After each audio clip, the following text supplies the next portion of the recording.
What is good, YouTube? And today we have a TERRORMATON threshold guide for you guys. This is going to be aimed for Hell and into Inferno.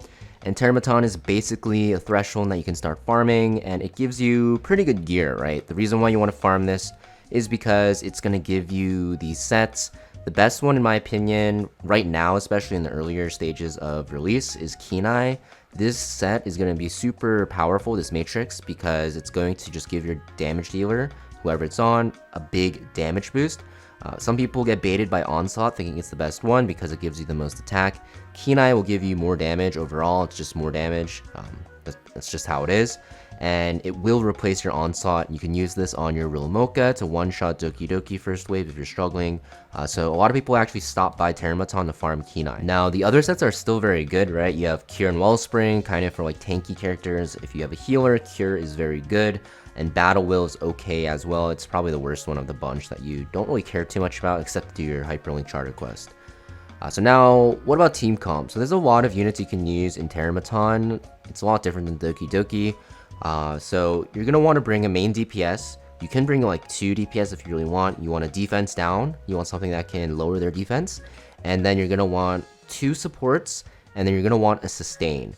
Now, I think this is pretty inflexible. I think you're going to have to run this type of comp. But if there's something that works for you, sure, you should just do it. But most people, I'd say 90% of people, are going to follow this format. So for your main DPS, you have Dieting. This guy is super broken, like everywhere. Yeah, TERRORMATON is one of the best characters for damage because you kind of have to snipe down the left arm ASAP, and Dieting can one-shot it on just okay gear. So it makes him the best DPS just by far. You have Fangus and Sanya as well, so Shadow Sanya is actually pretty good with Fangus, but they're in like a separate dot comp that I'm not going to cover too much. But basically, if you have Sanya, then you can pair her with Fangus, and they can just kind of just cheese the boss very easily. All of the Inferno runs, as of recording this, have Sanya, or Shadow Sanya and Fangus in it, so very strong combo. They do percent max health, and they don't have really high gear requirements. Next, we have like Messiah and Chloros. So Chloros are going to pair with Dieting. If you have Dieting and Chloros together, they do a ton of damage. You can actually one-shot the boss. You need a lot of gear for that, but they do a ton of damage together. You can just play it normally as well. Messiah is also insane here because he has invincibility, a ton of single target damage, and he's just very strong. And then we have Leanne. Definitely fell down. She used to be higher up, but after the changes to turn meter pushes, her S3 is pretty bad here, so definitely took a hit, but she's still usable as a free-to-play option. Next, we have defense downs. So all of these are going to be very good in the top 3. Kloss, Holden, and Dinah all are extremely powerful. Kloss's benefit is that she has like a speed down as well. Holden can actually strip the defense buff off the boss, which is very good. And then Dinah has like a mega defense break, which is very good for doing more damage. Below that, we have Gray, good free-to-play option, but you have Dinah as well, who's also a free-to-play option. So I would not use him, except for like the very early stages of TERRORMATON when you don't have Dinah pull jet because you haven't summoned as much. Alright, next up we have our supports. So you want 2 supports here, so it's kind of harder to choose because you need more characters available. At the top, I'm going to have Lily and Freya. These 2 are just amazing. You can pair them with pretty much any combination of DPS, defense down, and sustain if you have both, and you're going to do well. Lily has a ton of damage. She's very good with Dieting, so if you have Dieting, then she just does even more because she will be able to give Dieting 2 S3s back to back. Freya is very good because she not only has an attack buff for you, but she has defensive capabilities with her S2, and then her Nightmare buff or debuff on the boss is super strong, right? You just do more damage and you heal. The boss has a lot of random damage, so having any sustain is very good. So a tier below that, we have Dorothy the Watcher, Beyontin, Chiaki, the Echo, and Turando. I don't know how to pronounce it. But these are all very solid. Beyontin is probably going to be like the best by a good margin, especially if you're using her with Dieting and Chloros. If you're using like a one-shot comp, she's very good. The other ones are more for longer sustained fights. So Dorothy, the Watcher, has like lifesteal for you, which is very good. She's and crit damage, I believe, so it makes it so that she buffs your damage dealers while giving them like lifesteal. Chiaki the Echo, you guys already know, ton of turn cycling and attack buffing, also very solid. And then Turandot has like a defense buff, I believe, and an attack buff, so very powerful, right? She has very strong buffs for your team while making them do more damage, and tankier. And then below that, we have some other characters. So Marvel's not that great because turn meter pushbacks on the boss are reduced, especially in Inferno. Veronica's not the best. She can steal the defense buff from the boss. That's pretty much it. Don't recommend. Heinrich is actually pretty solid. He can be higher up, but the thing is, like, there's not enough slots on your team, it feels like, when you're trying to put in Heinrich, because sure, he does more damage for you and stuff like that and has buff block, but there's just so many other things you need for this fight. Even though he's a very good character for this fight, there's just other more important things that you need, and blocking the defense buff is like the least of your concerns. Doki Doki, good support overall, just a solid overall choice, just ramping speed buff for your team, but there's just better options. Next, for your sustain, you're going to want one of these. I think the best one is going to be Mia, if you have her, just for pure healing. Super powerful, she has a lot of utility as well. If you're running like a faster comp, and what I mean by faster is you're trying to kill the boss in like 2 minutes or less, Valerian's very good. If your fight's going to take longer than that, Valerian's not the best. But if it is going to take like 2 minutes or less, Valerian is the best support because her S3 prevents the one-shot. If you have her S3 maxed out, she starts with Hazy Dream, she prevents the one-shot from the leg, from the arm at the start of the battle, and then she can use it again. Next, we have Chiaki and Hellkid. These two are very good support options. Hellkid's more of a support DPS than sustain, but he has like a shield, which is very good. He has the AoE attack down, which is very good. Chiaki has just a decent amount of healing, not as strong as Mia, but still very, very strong. So two solid options for sustain. Then we have Linglo and Sanya. I wouldn't use these unless you have no other options. They're still solid, don't get me wrong, but Linglo takes way more damage because the boss is green, and Sanya's healing is a little bit lackluster compared to Chiaki and Mia. Dorothy, she's okay, nothing really much to say. I think she's just always just an okay healer. Not really worth it, but you know, just okay. So I have a lot of team comps for you guys. There's more on Pridewind, but the ones on Pridewind are a little bit outdated in my opinion, so I just kind of mashed together some team comps that I think might work.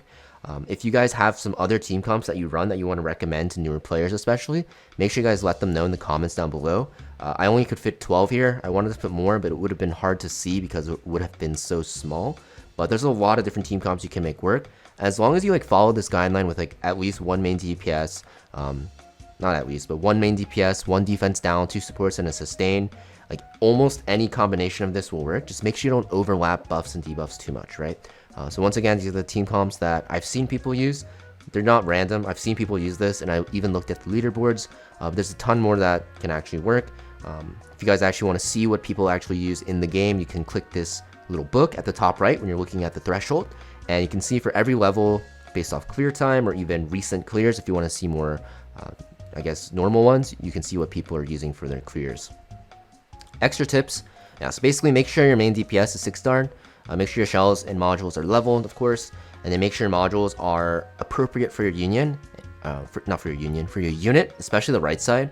So if you're using like this team comp in the bottom right, you want your Leanne here to be on like attack percent, crit chance, crit damage, all are very good. She's a damage dealer, right?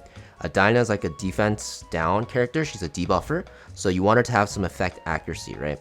And then your other supports, they can be on bulk, like health and stuff like that. You also want to speed tune your team, so your turnover is kind of specific. You want your support to go first, your defense break, and then DPS. At the bottom here, you can have Dorothy, then Tyrande, then Dinah, and then into your Leanne. This way your Leanne's fully buffed, and Leanne's hitting like a fully defense down boss and arm, and she'll do way more damage that way. If you don't speed tune correctly like this for like any area of content, your damage dealer is just going to do like less than half their damage than they should.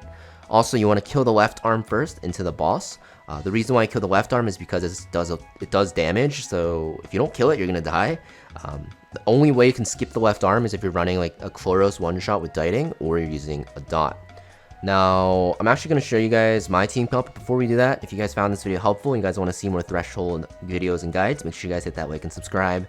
And as always, you know, make sure you guys comment down below what team you guys use. But yeah, let's get into my team. I'll show you guys what I actually use for TERRORMATON. So here we go. This is my account.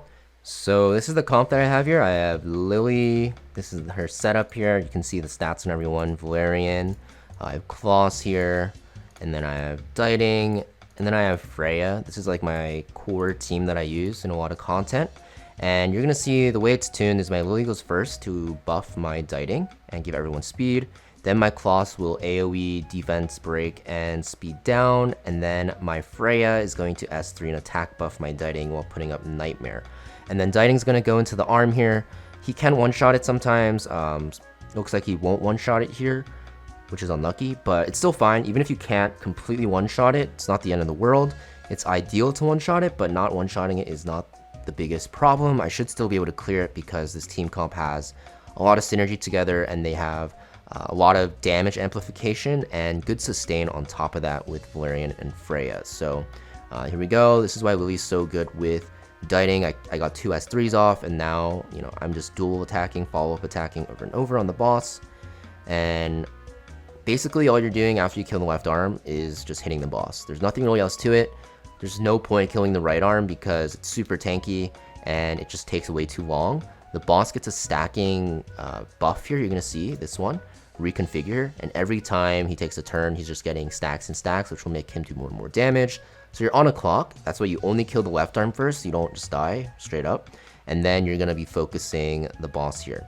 Of course, if you're using a one-shot comp with Diting and Chloros, you just nuke the boss. It's a good option. If you're using a dot comp, you can also just nuke the boss because you win in like 1 or 2 turn cycles. But for normal team comps, 99% of the time, you're just going to kill the left arm into the boss here. And then here we go, second or third S3, I guess.